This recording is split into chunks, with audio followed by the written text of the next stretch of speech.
Alright, so we are in staging right now, waiting to go on the track for our heat race. Apparently a small section of the lights on the track went out in turns 3 and 4, so we're just hanging out here. Figure while I'm here and nothing else is going on, and Kaylee's here with the camera, we'll kind of show you around the seat, what I get to look at in here.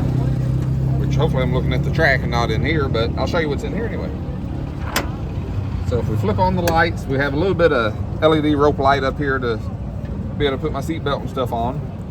But we have the gauges starting with the tach, fuel pressure, water temperature, oil temperature, and oil pressure. If any of those go bad, we have these lights up here that start going off to tell me, because I'm not reading every gauge every lap. But if a light comes on, it kind of gives me a heads up that I need to be looking. Then over here we got the ignition switch.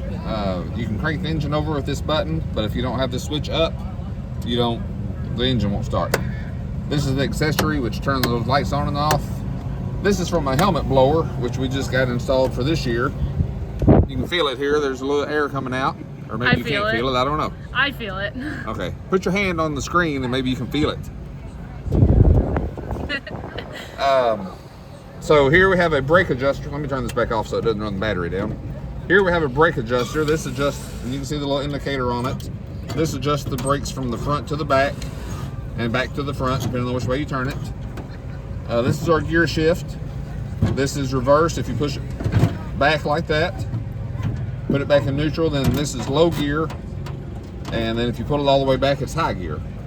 And with this particular transmission, and what most of the guys here run, you actually put it in low gear and nothing happens with the clutch out. You start pressing the clutch and then the thing starts pulling and you get up to the right RPM and speed and you pull it back to high gear and you're in race gear and you don't touch it again until after the race, or if you spin out like I've done a couple times lately. And this over here is the master disconnect. That's the main switch if something happens, if there's a fire or whatever, or for any reason if the electric needs shut off, you just flip that off and that kills the power to everything that comes into here. Besides that, my helmet, it's just a kind of a standard run-of-the-mill helmet. This is a tether for a Hans device, which is this piece here that I got on. It's got 2 straps that run along here. And one of these hooks on this side, the other side hooks on the other side. And this is technology that came about after the Dale Earnhardt crash at Daytona in 2001. This helps to eliminate too much stretching of the neck or anything that would cause any serious injury, and it's pretty well standard for a lot of the series, and it's highly recommended in ours. It's not mandatory, but I got it last year and I'm glad I have it. Even though we don't go as fast as NASCAR on big tracks, it's still nice to have because you never know what happens. And we got a full containment seat. It's got headrest here, shoulder rest or shoulder supports here, and then the supports for the legs down at the bottom. And let's see here.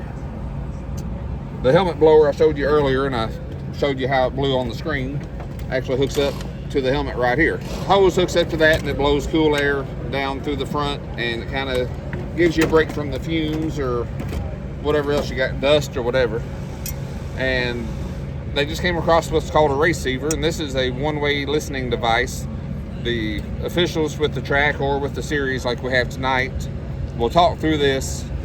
You plug this in, you have different styles of headphones either in your ear or some people have them in their helmets.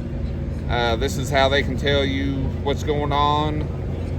They'll warn you if there's a caution where the cars are at, so you can slow down and avoid it and not run in there and pile into it. They'll help you get lined up faster, which is a big plus, and so is the safety part of telling you where the crash is on the track.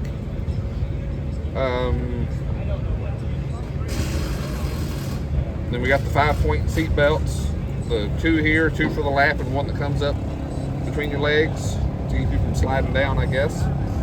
And then we got a window net that is down here, usually fastens from here to here.